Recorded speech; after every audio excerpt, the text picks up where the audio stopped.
Welcome back to BT Vancouver. It's Wednesday, and it's a beautiful morning in downtown Vancouver, 7:45. With the increase in sunny skies and warmer weather, we always look ahead towards the wildfire season here in British Columbia. With a look at what that could look like during a pandemic, we're going to bring in Forrest Tower right now from the BC Wildfire Service. Welcome to BT, my friend. Hi, thanks for having me. Of course. Now, we had a bit of a dry April. May the wet weather returned. How is it looking right now in terms of the province for the wildfire season? Yeah, so we do sort of a spring seasonal outlook and take into consideration a lot of factors, and a big part of that is the precipitation. So as mentioned, we had a pretty dry April, but in most of the province, things seem to be returning sort of that normal precipitation. So as we get further into May and then into June, that's the biggest indicator we have for kind of the rest of the fire season is how much precipitation we're going to see in June. So we'll just have to wait and see, but things seem to be returning to a more normal pattern now. And what role did the snowpacks and things like that play when it comes to the risk factors for the fire season? Yeah, so, over winter we had fairly normal snowpack or above normal in most areas. So that definitely allows sort of fuels to be not drying out very quickly as we go into spring. So it kind of elongates that season we have in the spring where there are some flashier fuels that dry out quickly.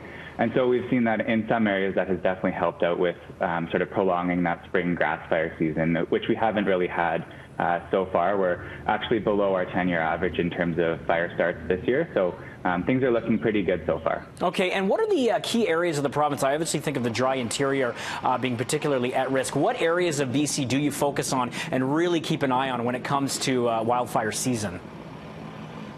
Yeah, so it kind of depends throughout the season, but typically the southern part of BC will obviously dry out earlier. So in the Kamloops Coastal and Southeast Fire Center, sort of in the southern part of the province, usually those fuels are drying out quicker. And then right now up in the northwest part of the province, we're seeing some sort of drier fuel conditions right now. So we're really kind of taking a look at those locations in particular. But as mentioned, we're still below that 10-year average so far. All right, and Forrest, the entire world has had to adjust everything during the pandemic. What kind of new protocols are in place for the BC Wildfire Service during COVID-19?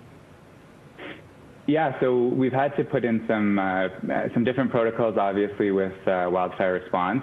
So, notably, we have a lot of new sanitization protocols. So when we're looking at transportation of our crews to get to fires, obviously they all have to get in trucks together. So really making sure our trucks are sanitized. We've added a few to our fleet.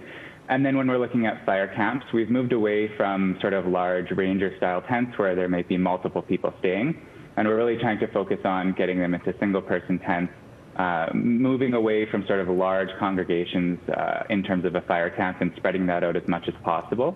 And then really just making sure that any interaction that our crews have with the public and with themselves is limited as much as possible. So we've seen that there's some pretty wide-scale prohibitions in place this spring, and those are really to reduce the amount of human-caused wildfires so that our crews can kind of stay healthy as long as possible in the event we do have a kind of busy natural-caused lightning wildfire season. When the provincial campground bookings were open, the site crashed within minutes. Are you concerned about more people camping this year and more human-caused fires?